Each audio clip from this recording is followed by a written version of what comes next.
bright and early, and I'm making goulash. Today is Fat Tuesday, and we never go Fat Tuesday without goulash. So that's what I'm doing today, and all I'm doing today is to share with friends and family.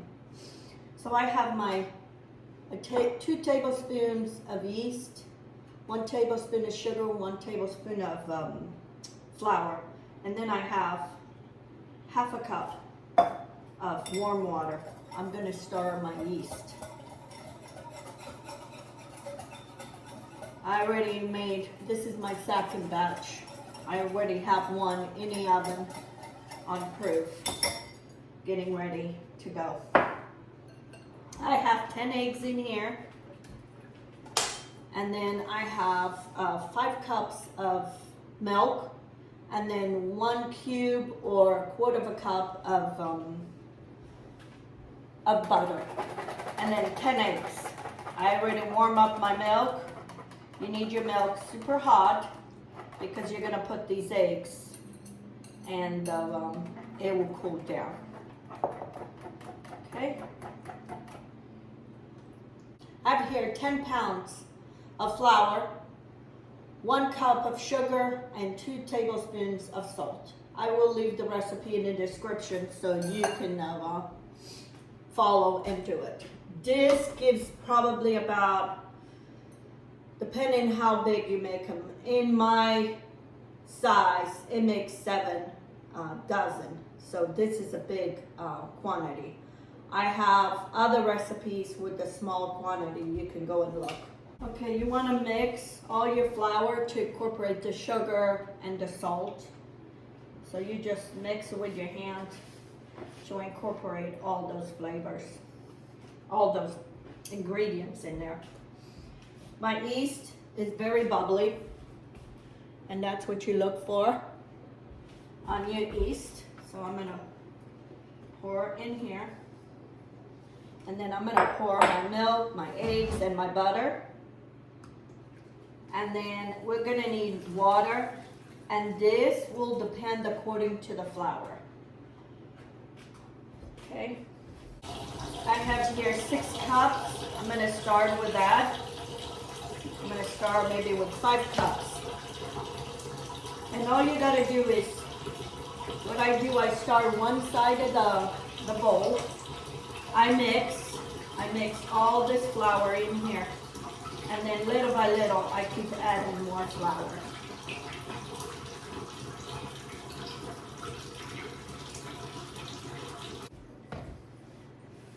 Okay, so now we go to the other side, and I do it with one hand. You don't need to fuss too much with dough. The more you fuss, the tougher the dough will be. That is why bread, unless I have to, I use the mixer, but other than that, I like to do it by hand. Some people say, oh, that's not true. It's been proven. The more you work your gluten, the tougher your dough will be. And maybe not at the moment, maybe not the day you make it, but 2 days later, you go get that dough, and it'll be so tough. People who've bought my goulash before, I've sold many goulash, many. And every time people would buy it, says, how come your goulash, the next day, they're just as soft as when we bought them? Because of that. Put it in one side of the bowl. And then we're going to work that flour, and then we're going to incorporate everything. Okay? And all you're doing right now is mixing all that flour with the dough. You don't want to see no flour. And I'm going to need more water, just because I know that I need. I usually need about 9 cups of water for this flour that I use. And you want warm water.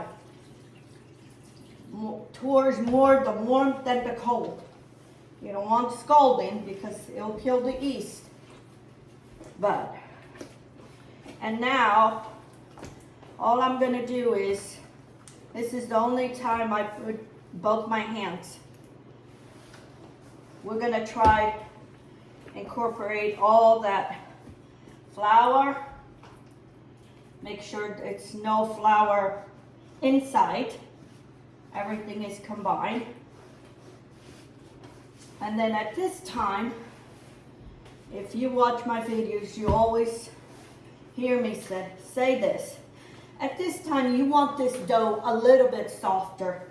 You want it a little bit softer because as it sits here, the flour starts absorbing all that liquid and it's gonna get harder.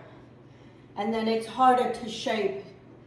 Well, for people who are not experienced, it's easier to shape when they're a little bit harder. They're not as soft. But for people that are experienced too, when they're too soft, it's hard to shape. So, I'm also gonna show you, if you are not used to shaping your dough, what you can do. It shouldn't stop you making flash because you don't know how to stretch. Don't need to. It's funny, I never seen that before, and now even in my town and everybody that makes flash, that's how they do it. Because it's not something we do every day. I've done for years. I was doing flash every 2 months, sometimes every month, but every 2 months I would make it. But it gets to a point, for this amount, I can do by myself. But when you're making 50, 60 dozen, I can't do by myself. And I don't have the help. My sisters are not well to help me. For this amount, I can do by myself. I can even fry it by myself, I have no problem. I have 20 pounds. I have 10 in here, and I have another bowl that it's almost done in the oven. So that's why I have everything ready to go, because that bowl, it should be ready for me to start frying. I got up at 3 in the morning to do this. Okay, I'm gonna cover this and let it sit here for 10 minutes, then I'll show you. Okay, friend, if you don't know how to shape your dough, this is what you need to do.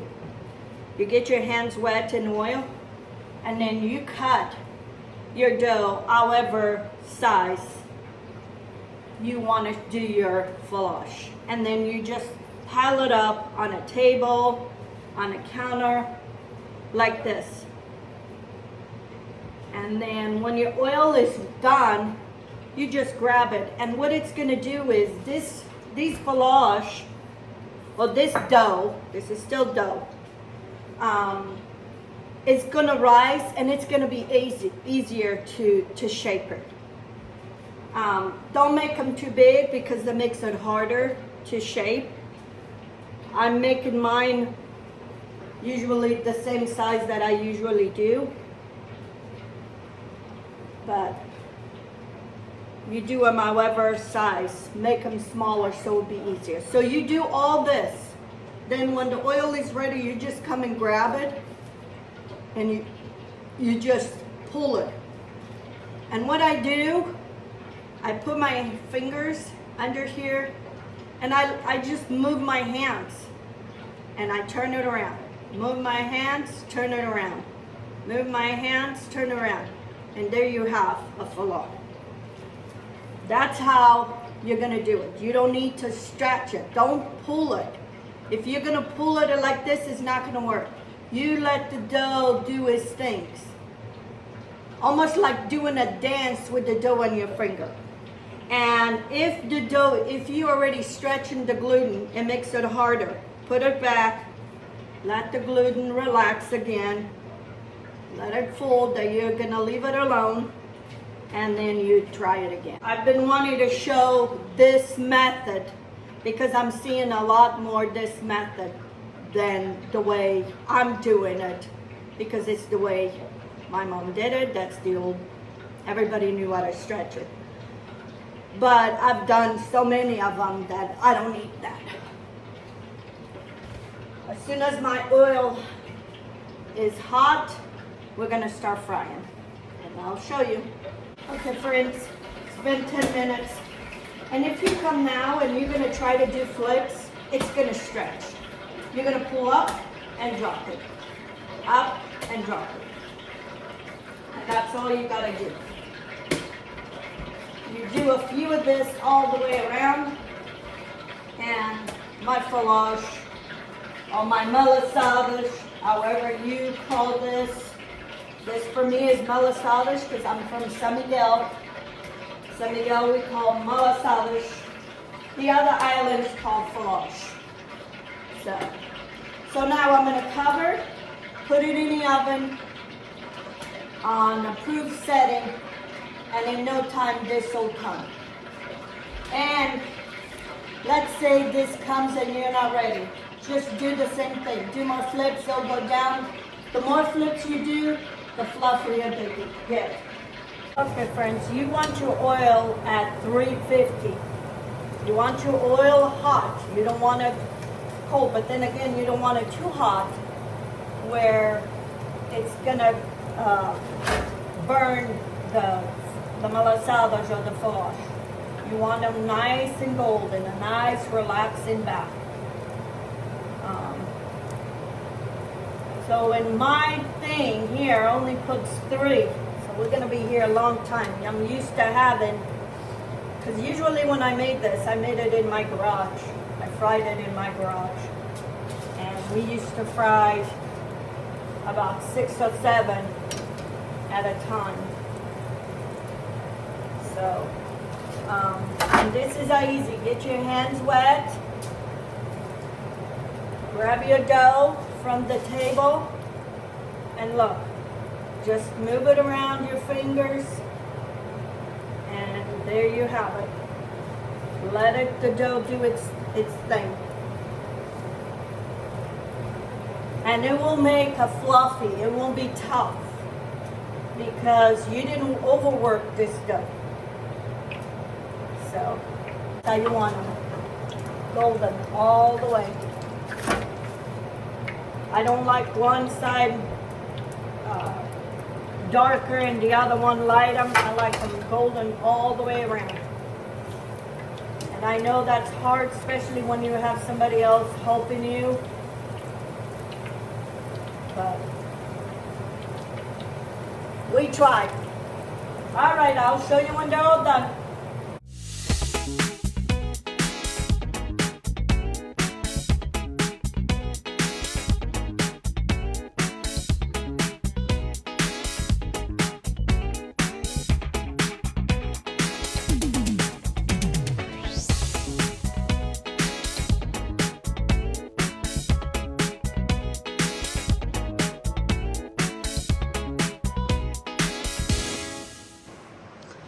This is just half. I already have some bagged. I got more in here. This is foulage galore. This is all to give away for my friends. They are so soft inside.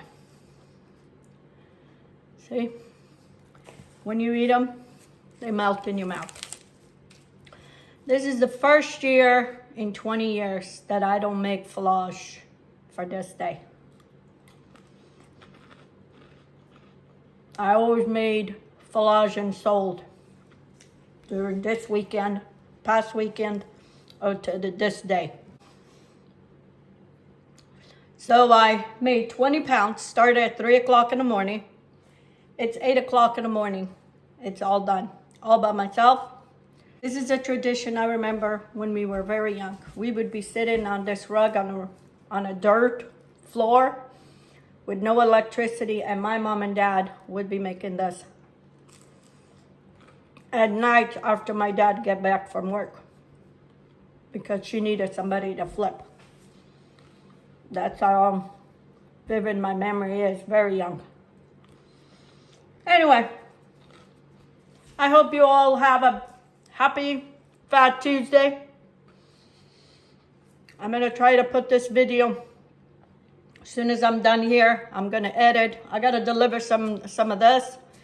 I'm gonna edit, and hopefully you get it tonight, if everything goes good, or maybe tomorrow. Anyway, traditions that we keep on doing it because they were important for us, and that's who we are, part of our culture. Have a happy Fat Tuesday. Until next time.